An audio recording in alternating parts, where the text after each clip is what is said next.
નમસ્કાર. તમે જોઈ રહ્યા છો ઓસ્કાર ગુજરાતી ન્યૂઝ અને હું છું આપની સાથે ભાવના ચૌહાણ. મહીસાગર જિલ્લાના બાલાસિનોરમાં આવેલી અંજુમન એજ્યુકેશન ટ્રસ્ટ સંચાલિત આર્ટ્સ, કોમર્સ અને સાયન્સ કોલેજમાં આજે સંસ્કૃત દિવસની ઉત્સાહભેર ઉજવણી કરવામાં આવી હતી. અષાઢ મહિનાના પ્રથમ દિવસ નિમિત્તે આયોજિત આ કાર્યક્રમમાં વિદ્યાર્થીઓએ સંસ્કૃત ભાષાના વૈભવ અને મહાકવિ કાલિદાસના સાહિત્યને અનોખી રીતે જીવંત બનાવ્યું. કાર્યક્રમમાં શ્લોકગાન સ્પર્ધા યોજાઈ હતી, જેમાં વિદ્યાર્થીઓએ ઉત્સાહપૂર્વક ભાગ લીધો અને શ્રેષ્ઠ પ્રદર્શન કરનાર વિદ્યાર્થીઓને ઇનામો એનાયત કરવામાં આવ્યા. આવો જોઈએ આ ખાસ અહેવાલ. બાલાસિનોર નગરમાં આવેલી અંજુમન એજ્યુકેશન ટ્રસ્ટ સંચાલિત આર્ટ્સ, કોમર્સ અને સાયન્સ કોલેજમાં આજે તારીખ 15 જુલાઈ 2026ના રોજ અષાઢ મહિનાના પ્રથમ દિવસની ઉજવણી સાથે સંસ્કૃત દિવસ નિમિત્તે વિશેષ કાર્યક્રમનું આયોજન કરવામાં આવ્યું હતું. કાર્યક્રમમાં અંજુમન એજ્યુકેશન ટ્રસ્ટના managing trustee Samirbhai Shaikh, Juneshbhai, Ahmedbhai, campus director DP Machhi તેમજ બીએડ, આર્ટ્સ, કોમર્સ અને સાયન્સ કોલેજોના આચાર્યો અને અધ્યાપકો ઉપસ્થિત રહ્યા હતા. કાર્યક્રમ દરમિયાન મહાકવિ કાલિદાસના જીવન, તેમના અવિસ્મરણીય ગ્રંથ મેઘદૂત તેમજ સંસ્કૃત સાહિત્યના મહત્વ વિશે વિદ્યાર્થીઓને માહિતગાર કરવામાં આવ્યા હતા. વિદ્યાર્થીઓએ સંસ્કૃત શ્લોકોનું ગાન કરીને ભારતીય સંસ્કૃતિ અને પરંપરાનું સુંદર પ્રદર્શન કર્યું હતું.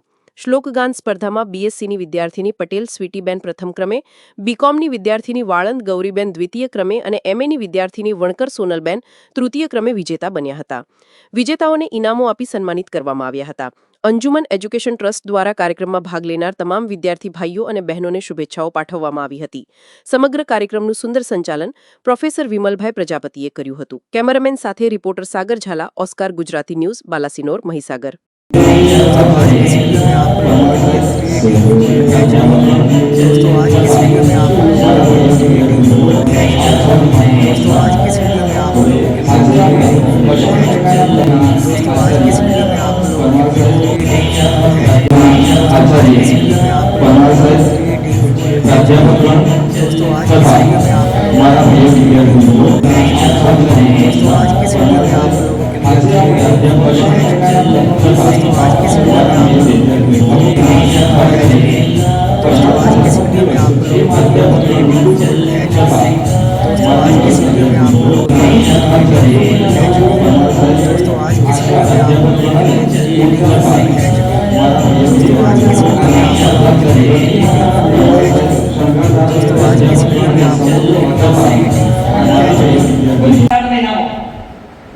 તમે જો અષાઢ મહિનો આવશે એટલે વરસાદની શરૂઆત થશે. થાય છે, વાદળો આવશે, પશુ, પક્ષી, માનવ હરેક જીવજંતુ પર તેની અસર થાય છે. હવે આજે ઘણા બધા વિદ્યાર્થીઓને એ પણ ખબર હોય કે આજે અષાઢ મહિનાનો પ્રથમ દિવસ છે. આજે સાથે સાથે બીજો પણ તહેવાર છે. કેટલા વિદ્યાર્થીઓ ખબર છે આજે બીજો તહેવાર સાથે સંકળાયેલો છે? આજે અષાઢ મહિનાનો પ્રથમ દિવસ મેરે સાહેબે વાત કરી. મારે તમને જે વાત કરી છે કે અષાઢસ્ય પ્રથમ દિવસે આ વાક્ય કેમ આવ્યું? એ કાલિદાસે મેઘદૂતની રચના કરી. એમાં એનો જે નાયક છે એ યક્ષ છે. આ યક્ષ નોકરી કરતો હતો, પણ એનું લગ્ન થઈ ગયું. લગ્ન થતા નોકરીમાં એ આળસ કરવા લાગ્યો. આ નોકરી કુબેરને ત્યાં કરતો હતો. કુબેર એટલે દેવોના ખજાનચી.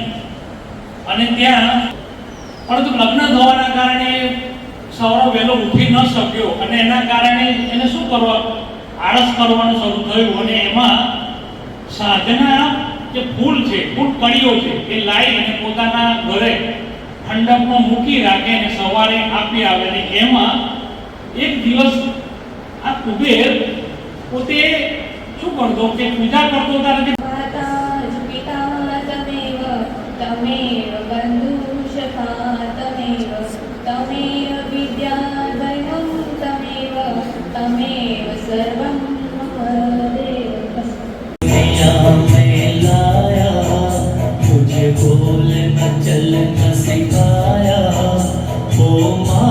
पिता तुम्हें वंदन, मैंने किस्मत से तुम्हें पाया, मुझे इस दुनिया में लाया, मुझे बोलना चलना सिखाया.